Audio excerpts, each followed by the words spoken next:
আজি অসম প্ৰতিবেদন ভাৰত স্বাধীনতা সুৰক্ষা প্ৰকল্প আপোনালোকে সকলোৱে জানে 1947 চনৰ আগষ্ট মাহৰ 15 তাৰিখত ভাৰত স্বাধীন হয়।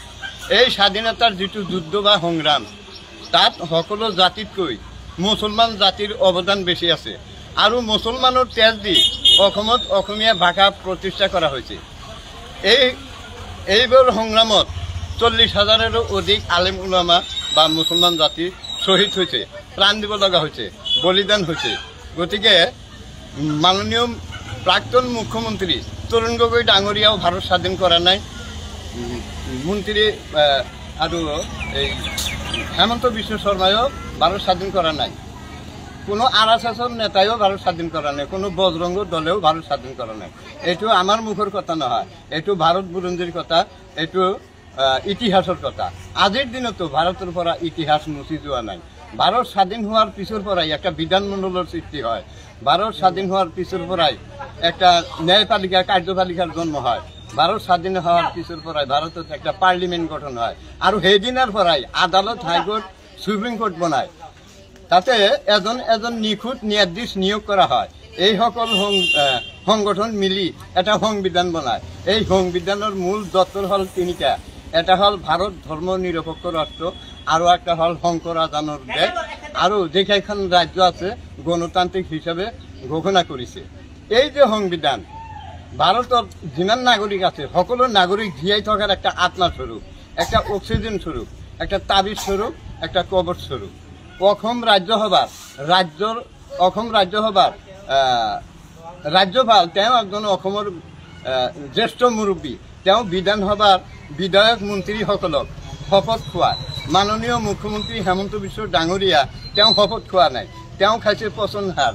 ব্যবহাৰেৰ উপযোগী উপাদানেৰ দ্বাৰা এই হাৰ তৈৰি কৰা হয়। এই হাৰেৰ 1 নম্বৰ ভিটামিন হল টিভি চেনেলত সদায় সাম্প্ৰদায়িক কথা কয়, 95% মিছা কথা কয়, আৰু হিতাধিকাৰীৰ নাম লয়, বছৰত 7-8 বাৰকে ঋণ লয়। আজি জন্ম লোৱা শিশুৰ মূৰৰ ওপৰত প্ৰায় 2.5 লাখৰ অধিক টকা ঋণৰ বোজা তুলি যায়। ধৰ্ম মেৰুকৰণ কৰে, খিলঞ্জীয়াক বুলডোজাৰ লগাই উচ্ছেদ কৰে আৰু হিন্দু মুছলমানৰ লগত সংঘাত লগোৱায়।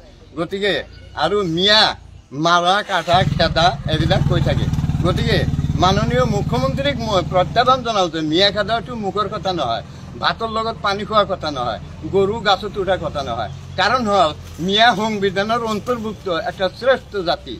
গতিকে আমি সংঘাত নিবিচাৰোঁ, আহক হিন্দু মুছলমান ভাই ভাই আগবাঢ়ি আহক, আমি একটা শান্তিৰ অসম গঢ়ো। আৰু মাননীয় মুখ্যমন্ত্ৰী হেমন্ত বিশ্ব ডাঙৰীয়া অসমৰ এজন মুখ্যমন্ত্ৰী হৈ তেওঁ মাকৰ গাখীৰ খায় আৰু তেজৰ গৌৰৱ দেখায়। গতিকে অসমৰ মানুহে মেকুৰীৰ গাখীৰ খাইছে নেকি?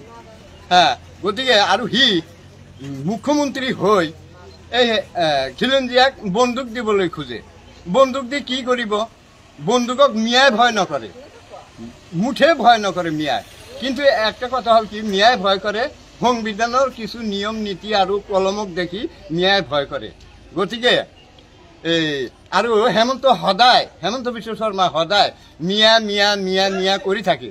মিয়া মিয়া কৰাত আৰু এই মিয়া মিয়া কৰি কিন্তু সি 4 চক্কা বাহনখন সংবিধানৰ ওপৰত তুলি দিছে। আৰু OC, ST, DSP দিছে। আপোনালোকক মই অনুৰোধ জনাইছোঁ, আপোনালোকে মাননীয় মুখ্যমন্ত্ৰীৰ ভয়ত আৰু আপোনালোকৰ চাকৰিৰ ভয়ত সংবিধান আৰু ন্যায়পালিকা কাৰ্যপালিকা আপোনালোকেও ভৰিৰ তলত ৰাখিছে। গতিকে মই অসমবাসী ৰাইজক আৰু তথা অন্যান্য দল সংগঠনক লগতে পুলিচ প্ৰশাসনকো মই বিনম্ৰভাৱে অনুৰোধ জনাইছোঁ, আপোনালোকে 79 বছৰীয়া স্বাধীনতা সংবিধানক শ্ৰদ্ধা সহকাৰে মানি চলাৰ চেষ্টা কৰক। আৰু মই উচ্চ ন্যায়ালয়ক নিৰ্দেশৰ ওচৰত লগতে ৰাষ্ট্ৰসংঘৰ ওচৰতো এই স্বাধীনতা সুৰক্ষাৰ দাবী জনালোঁ। মই মহচৰা গাঁৱৰ এজন বৃদ্ধ বাসিন্দা। গতিকে মোৰ কথাত যদি কোনোবাই দুখ পাইছে তাৰ বাবে ক্ষমা বিচাৰি মই মোৰ বক্তব্য সামৰণি মাৰিছোঁ। জয় আই অসম।